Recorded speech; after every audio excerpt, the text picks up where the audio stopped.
अगर आप भी लेना चाहते हैं देश दुनिया की तमाम जानकारी तो आज ही सब्सक्राइब करें हमारे चैनल को। साथ ही नीचे दिए बेल आइकन को जरूर दबाएं ताकि हर अपडेट आप तक पहुंच सके। नमस्कार, साक्षी न्यूज नेटवर्क पर आप सभी का स्वागत है। इतिहास में 25 जून का दिन भारत के लिहाज से एक महत्वपूर्ण घटना का गवाह रहा है। आज ही के दिन 1975 में देश में आपातकाल लगाने की घोषणा की गई थी। 25 जून 1975 से 21 मार्च 1977 तक की 21 महीने की अवधि में भारत में आपातकाल रहा था। तत्कालीन राष्ट्रपति फखरुद्दीन अली अहमद ने तत्कालीन प्रधानमंत्री इंदिरा गांधी के नेतृत्व वाली सरकार की सिफारिश पर भारतीय संविधान के अनुच्छेद 352 के अधीन देश में आपातकाल की घोषणा की थी। देखा जाए तो स्वतंत्र भारत के इतिहास में यह सबसे विवादास्पद काल था और आजादी के महज 28 साल बाद ही देश को तत्कालीन प्रधानमंत्री इंदिरा गांधी के फैसले के कारण आपातकाल के दंश से गुजरना पड़ा था। इसकी वजह से अंतर्राष्ट्रीय स्तर पर भी भारत की छवि काफी प्रभावित हुई थी। दरअसल इंदिरा गांधी तानाशाह इसलिए बन गई थी और देश पर आपातकाल इसलिए थोप दिया था क्योंकि एक पुराना मामला उनके लिए गले की फांस बन गया था। 1971 में हुए लोकसभा चुनाव में इंदिरा गांधी ने अपने मुख्य प्रतिद्वंदी राज नारायण को रायबरेली संसदीय क्षेत्र में पराजित किया था, लेकिन चुनाव परिणाम आने के 4 साल बाद राज नारायण ने हाईकोर्ट में चुनाव परिणाम को चुनौती दी। उनकी दलील थी कि इंदिरा गांधी ने चुनाव में सरकारी मशीनरी का दुरुपयोग किया, तय सीमा से अधिक पैसे खर्च किए और मतदाताओं को प्रभावित करने के लिए गलत तरीकों का इस्तेमाल किया।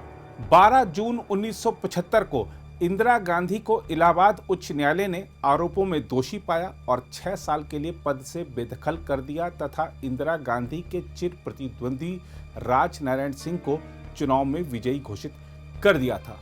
इंदिरा गांधी पर वोटरों को घूस देना, सरकारी मशीनरी का गलत इस्तेमाल, सरकारी संसाधनों का गलत इस्तेमाल जैसे 14 आरोप सिद्ध हुए, लेकिन इंदिरा गांधी ने उन्हें स्वीकार न करके न्यायपालिका का उपहास किया और मामले को सुप्रीम कोर्ट में चुनौती दे दी। 24 जून 1975 को सुप्रीम कोर्ट ने इलाहाबाद हाई कोर्ट के आदेश को बरकरार रखा, लेकिन इंदिरा गांधी को प्रधानमंत्री की कुर्सी पर बने रहने की इजाजत दे दी। इसके बाद 25 जून 1975 को जयप्रकाश नारायण ने इंदिरा गांधी के इस्तीफा देने तक देश भर में रोज प्रदर्शन करने का आह्वान किया। अपने खिलाफ विपक्ष की एकजुटता और विरोध प्रदर्शन बढ़ते देख इंदिरा गांधी ने 25-26 जून की मध्य रात्रि को आपातकाल लगाने का फैसला किया और मध्य रात्रि को ही राष्ट्रपति फखरुद्दीन अली अहमद के दस्तखत के साथ देश में आपातकाल लागू हो गया। अगली सुबह समूचे देश ने रेडियो पर इंदिरा गांधी की आवाज में संदेश सुना कि भाइयों और बहनों, राष्ट्रपति जी ने आपातकाल की घोषणा की है, लेकिन इससे सामान्य लोगों को डरने की जरूरत नहीं है।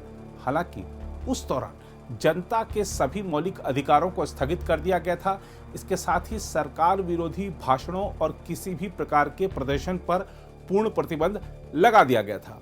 आपातकाल के दौरान कांग्रेस ने आम आदमी की आवाज को कुचलने के लिए जिस धारा 352 का दुरुपयोग किया था, उसके तहत सरकार को उस समय असीमित अधिकार प्राप्त थे, जिसके तहत इंदिरा गांधी जब तक चाहे सत्ता में रह सकती थी और लोकसभा विधानसभा के लिए चुनाव की जरूरत ही नहीं थी।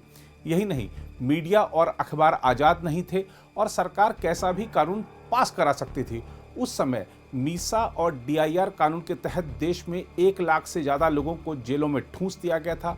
उस काले दौर में जेल यातनाओं की दहला देने वाली कहानियां भरी पड़ी हैं। देश के जितने भी बड़े विपक्षी नेता थे, सभी के सभी सलाखों के पीछे डाल दिए गए। एक तरह से जेलें राजनीतिक पाठशाला बन गई थीं। बड़े नेताओं के साथ जेल में युवा नेताओं को बहुत कुछ सीखने समझने का मौका मिला था। एक तरफ नेताओं की नई पौध राजनीति सीख रही थी, दूसरी तरफ देश को इंदिरा के बेटे संजय गांधी अपने दोस्त बंसीलाल, विद्याचरण शुक्ल और ओम मेहता की तिकड़ी के जरिए चला रहे थे। संजय गांधी ने वीसी शुक्ला को नया सूचना और प्रसारण मंत्री बनवाया था, जिन्होंने मीडिया पर सरकार की इजाजत के बिना कुछ भी लिखने बोलने पर पाबंदी लगा दी थी। जिसने भी इनकार किया उसे जेलों में डाल दिया गया था। आज आपातकाल की 46वीं बरसी है। इस दौरान प्रधानमंत्री नरेंद्र मोदी ने कहा है कि उन काले दिनों को कभी नहीं भूला जा सकता जब संस्थानों को सुनियोजित तरीके से ध्वस्त कर दिया गया था। उन्होंने देशवासियों से भारत की लोकतांत्रिक भावना को मजबूत करने के लिए हर संभव प्रयास करने और संवैधानिक मूल्यों का पालन करने का प्रण लेने को कहा है।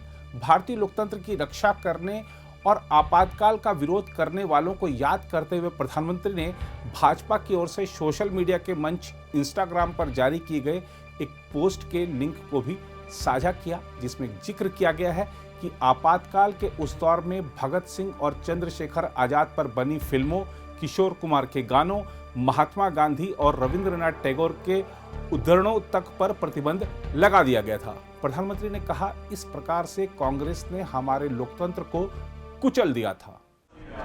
देश की आत्मा को कुचल दिया गया था। देश के मीडिया को दबोच दिया गया था। देश के महापुरुषों को जेल के सलाखों के पीछे बंद कर दिया गया था। पूरे हिंदुस्तान को जेल खाना बना दिया गया था। उधर भाजपा नेताओं ने भी आपातकाल की 46वीं बरसी पर कांग्रेस की जमकर निंदा की और आपातकाल के खिलाफ आवाज बुलंद करने वाले सत्याग्रहियों को याद किया।